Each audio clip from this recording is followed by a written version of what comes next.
Alors bonjour à toutes et à tous, bienvenue dans cette conférence autour de accès aux soins pour tous, compagnonnage et dossiers médicaux complexes, être expert pour deuxièmeavis.fr.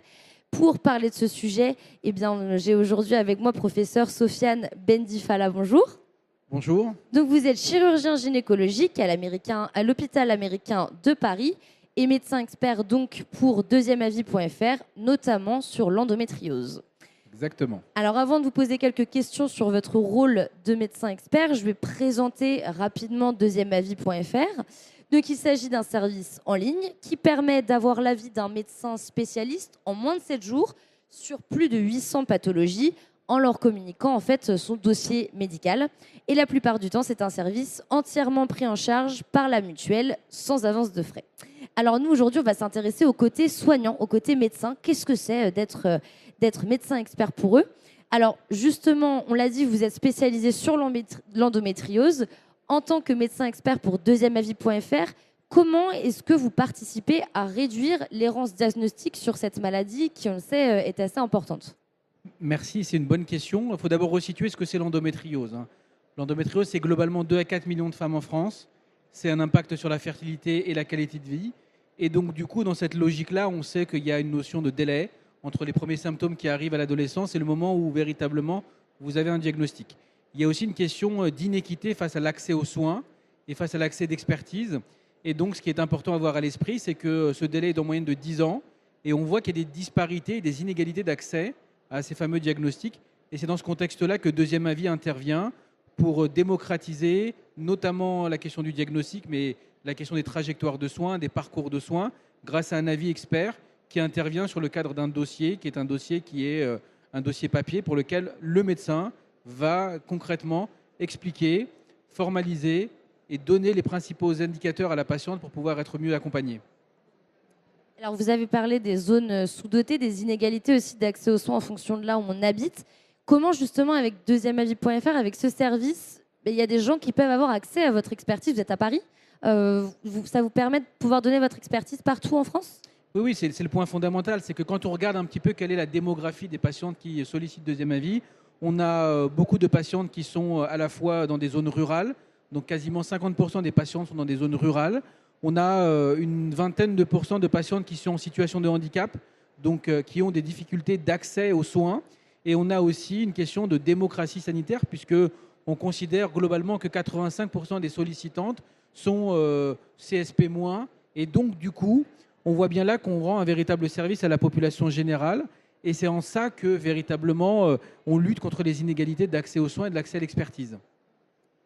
Est-ce que ça permet aussi d'avoir un partage de savoir-faire et de bonnes pratiques entre médecins? J'ai envie de dire que oui, puisque si on prend un petit peu la chronologie d'un Deuxième Avis, vous avez une patiente ou un praticien qui va solliciter une expertise. Une expertise qu'il n'a pas dans son centre, qu'il n'a pas dans son cabinet, qu'il n'a pas autour de lui.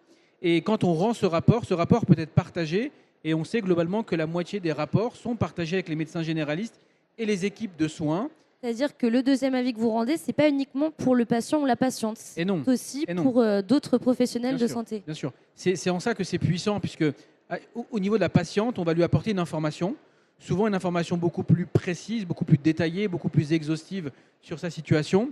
Il y a tout un travail de réassurance fondamental, puisque vous comprenez bien que lorsque vous êtes dans l'errance, dans un parcours de soins qui est difficile, le fait qu'on vous confirme ou qu'on vous infirme votre parcours, le fait qu'on puisse vous redonner de nouvelles trajectoires va être hyper intéressant.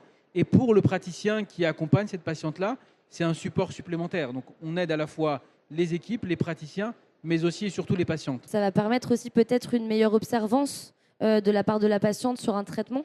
Oui, c'est fondamental. Vous touchez du doigt un point qui est très important, qui est la notion d'adhésion aux soins. Et on sait bien que dans toute pratique de soins, quelle que soit la complexité de la maladie, il y a quand même à un moment une notion de relation médecin-malade, de confiance. Et notamment dans les thérapeutiques de l'endométriose, on sait bien que 30 à 40% des effets attendus, des traitements hormonaux non attendus, relèvent de la confiance et de la notion de bénéfice est discutée. Et c'est là où évidemment que ça a du sens pour favoriser l'adhésion et l'observance des thérapeutiques lorsque cela est nécessaire. Là, on a beaucoup parlé des patientes, ce qui est quand même normal.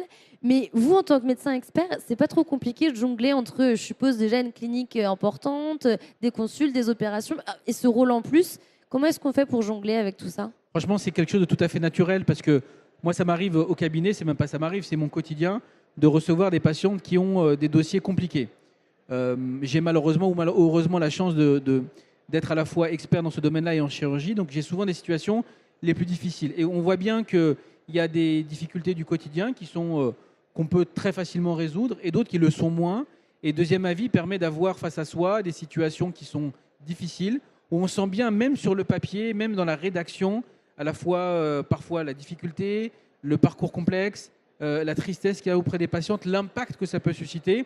Et donc on se dit, on est utile parce que finalement, on va pouvoir modifier leur parcours de soins réellement. Donc c'est une continuité logique de ma pratique du quotidien. Sauf que là, en réalité, on sent le poids des responsabilités puisqu'on ne voit pas les gens. Quand vous les avez face à vous, c'est facile d'essayer de convaincre quelqu'un en le regardant, c'est facile de lui apporter une information. Là, vous devez être à la fois explicite, clair, empathique, tout ça dans un document que vous allez rédiger et vous n'avez pas la patiente face à vous. Et donc, du coup, c'est un exercice qui est tout à fait intéressant et qui est fondamentalement, en tout cas dans la continuité de ce que je réalise au quotidien. Donc un sentiment d'utilité, mais aussi que ça vous apporte quelque chose intellectuellement peut-être d'être médecin expert pour deuxièmeavis.fr. Fatalement oui, parce que c'est pas la même façon de formaliser les choses à l'oral qu'à l'écrit. C'est pas la même façon de faire passer des messages à l'oral qu'à l'écrit. Et on sent bien, et on le sait dans la pratique de soins, l'empathie, ça relève d'une écoute, ça relève de regards, de gestes qu'on n'a pas dans un document écrit. Et donc il faut savoir nuancer la difficulté, il faut savoir rassurer sur du papier, sans dire tout va bien aller, ça va aller madame, vous n'avez rien. Et en fait, ça n'a pas de poids. Et donc, on voit bien là que ce n'est pas si simple que ça en réalité. Et alors là, on a parlé de votre rôle de médecin expert, mais peut-être que ça vous arrive, vous aussi, parfois, de conseiller à vos patientes d'aller sur deuxièmeavis.fr. Est-ce que vous trouvez que c'est aussi une manière d'alléger une certaine charge mentale qu'il peut y avoir chez les soignants pour leur trouver un confrère ou une consoeur de disponible? La réponse est fondamentalement oui. Elle ne me concerne pas forcément moi. J'ai la chance d'être dans une grande ville, dans une métropole, avec 25 CHU au mètre carré, 450 cabinets au mètre carré, des médecins partout. Je n'ai pas cette problématique-là. Mais on comprend bien qu'à la fois la pénurie des médecins, les déserts médicaux, l'inégalité d'accès aux soins, fait que forcément, on va y avoir accès. Il faut le demander parce qu'on a accès à des top docteurs dans plein de spécialités. Et ça a du sens au quotidien. Et là, du côté des patientes, est-ce que vous avez des retours? Je ne sais pas comment ça se passe pour savoir si deuxièmeavis.fr a pu leur apporter satisfaction. Oui, alors c'est pour ça qu'on continue, c'est qu'on a le retour satisfaction. Alors, on a le retour efficacité, c'est-à-dire que quand vous rendez un avis, il y a est-ce que la patiente a été informée? Est-ce qu'elle a l'impression d'avoir été mieux informée? Donc ça, c'est du côté de l'information, sensibilisation et peut-être même parcours de soins. Donc ça, c'est notre casquette docteur. On se dit, ah, je suis content, elle a compris où je voulais aller et elle a bien compris que c'était peut-être ça qu'il fallait envisager. Et puis après, il y a le côté satisfaction qui est autre chose. C'est plus subjectif. Et là, on a des retours de satisfaction qui sont de l'ordre de 95 à 99%. Et donc, les patientes se disent à la fois satisfaites, réassurées et mieux informées. Et fondamentalement, une fois que vous avez ce triptyque-là, en tant que docteur, vous êtes content d'avoir contribué en partie à ce type de choses. Donc on l'a vu avec notre échange, accès aux soins pour tous, compagnonnage et dossiers médicaux complexes, c'est ça, être médecin expert pour deuxièmeavis.fr. Merci beaucoup professeur de nous avoir donné votre temps. Merci à vous pour votre invitation.